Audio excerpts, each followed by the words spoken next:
Livro do Eclesiástico. O livro do Eclesiástico é também conhecido como a sabedoria de Jesus, filho de Siraque, Ben-Sirá ou Sirácida, Sirácides, nome do sábio que, por volta de 185 a.C., reuniu os pensamentos deste livro em língua hebraica.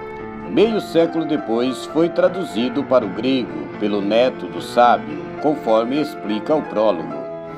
A esta tradução, recolhida na versão grega da Bíblia dos Judeus de Alexandria, a Septuaginta, 70, exerceu durante muitos séculos o papel de texto original. A partir de 1896, porém, foram sendo encontrados importantes fragmentos hebraicos que permitem uma interpretação mais segura de 2/3 do texto grego. Embora não se saiba até que ponto representa o texto do avô, o problema é que a obra se tornou tão popular que logo surgiram diversas recensiões, o que dificulta a reconstituição exata da forma original. O nome eclesiástico parece ser de origem cristã e aponta para seu uso frequente na igreja, visto que em nosso meio circulam traduções baseadas nas diversas formas antigas do texto, com numerações diferentes. O texto aqui apresentado baseia-se, por um lado, na edição clássica da Septuaginta, a 70, e, por outro, na Vulgata, da qual adotamos a numeração, acrescentando-se a da 70, onde diverge. A nova Vulgata integra as leituras do texto longo grego e das antigas versões latinas. Algumas dessas leituras parecem mais garantidas que o texto clássico, breve, da Septuaginta, enquanto outras parecem grossas, moralizantes ou espiritualizantes, rompendo inclusive o equilíbrio da frase. De toda maneira, na ausência de uma reconstituição convincente do texto original, parece valioso apresentar ao leitor todos esses elementos.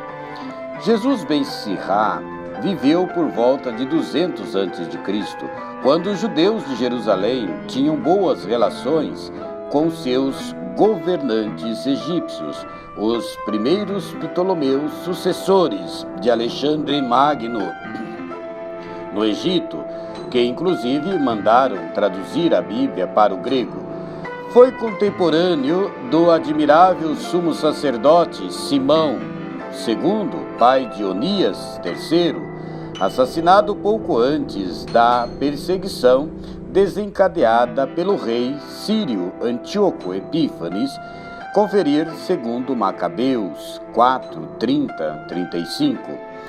Composto, portanto, antes da crise do helenismo, o livro respira um ar cosmopolita.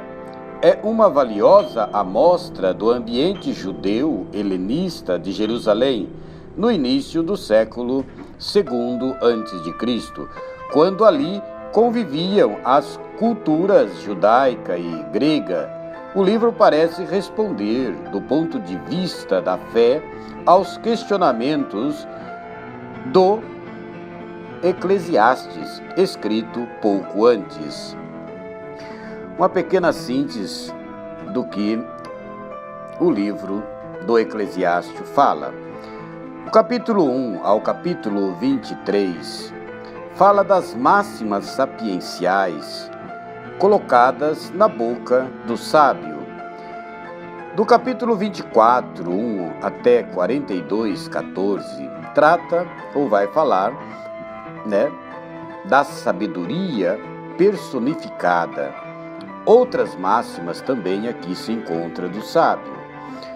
Já no capítulo 42, 15 até o 50, 31, fala ou faz um elogio da criação e dos antepassados. O capítulo 51 é um apêndice, fala da oração, fazendo assim uma exortação. Vejamos agora o conteúdo geral do livro do Eclesiástico. A primeira parte reúne provérbios de diversas origens e matérias, geralmente do ponto de vista da classe tradicional, observante da lei, embora helenizada, o que corresponde à situação do judaísmo antes da insurreição nacionalista dos macabeus. O âmbito dos provérbios e máximas aqui arroladas é nitidamente cidadino, mesmo quando falam do lavrador ou do artesão. Os temas tocam em comércio, política, vida de sociedade, bens da família, educação dos filhos e controle da mulher, além de esporádicas considerações em relação ao culto. Tudo isso é refletido à luz da sabedoria, o saber viver e do temor de Deus, religião e piedade. A segunda parte começa com a autoapresentação da sabedoria personificada, principal dom e mesmo cooperada de Deus, conferir Eclesiástico 24. Continuando depois com provérbios e máximas pouco sistematizadas. A terceira parte combina um elogio à obra criadora de Deus com um elogio dos antepassados, escritos à moda helenista. Também aqui transparece a finalidade didática. É um texto a ser decorado como síntese de história pátria. No elogio dos antepassados, destaca-se a figura do sumo sacerdote Simão II, que viveu por volta de 195, bem antes que a crise do helenismo abalasse Jerusalém, custando a vida a seu filho Onias II. O último capítulo é uma oração atribuída a Jesus Ben-Sirá. Vejamos agora os temas específicos do livro do Eclesiástico. Primeiro, a sabedoria, saber viver, lei e dom de Deus. O primeiro sentido da sabedoria no mundo judaico é a habilidade no dia a dia. Sábio, sensato, prudente é quem sabe lidar de modo inteligente com seus afazeres, com seus amigos. O texto usa muitas vezes os termos próximo, companheiro, outro, com os poderosos e com as autoridades, e com a própria esposa. Tudo isso, porém, não é cínico, pragmático, usar os outros, e sim obediência à lei e ao mandamento de Deus, que deseja que seus filhos convivam em justiça, bondade, misericórdia, piedade e paz. E como a lei, Torá, é um ensinamento, instrução que vem de Deus, essa sabedoria pode ser identificada com a lei como grande dom de Deus. É o jugo suave. Conferir 51:26. Que depois será aperfeiçoado pelo ensinamento de Jesus de Nazaré. Conferir Mateus 5:17 até o 20, depois também Mateus 11, versículo 30. No ponto 2 dos temas específicos do livro do Eclesiástico, a sabedoria personificada. Era bem ao gosto da época apresentar as qualidades e os dons de Deus em forma personificada, antecipando o livro da sabedoria de Salomão. no qual essa tendência chega ao auge. Eclesiástico contém uns belos trechos sobre a sabedoria personificada. Por exemplo, conferir em Eclesiástico 24. No ponto 3 dos temas específicos do livro do Eclesiástico, sinagoga e templo, sacerdócio e sacrifício. Neste livro transparecem as principais formas da Assembleia no século II a.C., às vezes chamadas em grego eclésia, que significa igreja, a sinagoga e o templo em geral. O livro é destinado a ser lido na sinagoga, especialmente na diáspora, Alexandria do Egito, mas diversas alusões ao templo e ao sacerdócio, e sobretudo o capítulo 50, dedicado à função litúrgica do sacerdote Simão, mostram que o auge é a liturgia do templo, especialmente no dia do grande perdão. Conferir capítulo 55. Entretanto, o verdadeiro sacrifício é o do dia a dia, justiça, bondade e paz. Ponto 4 dos temas específicos do livro do Eclesiástico. Moral burguesa. Eclesiástico está sendo considerado hoje como um livro de moral burguesa, se esta qualificação significa citadina. Pode estar certa, pois de fato é um livro feito para quem vive na cidade, Jerusalém, Alexandria ou qualquer outro centro do judaísmo.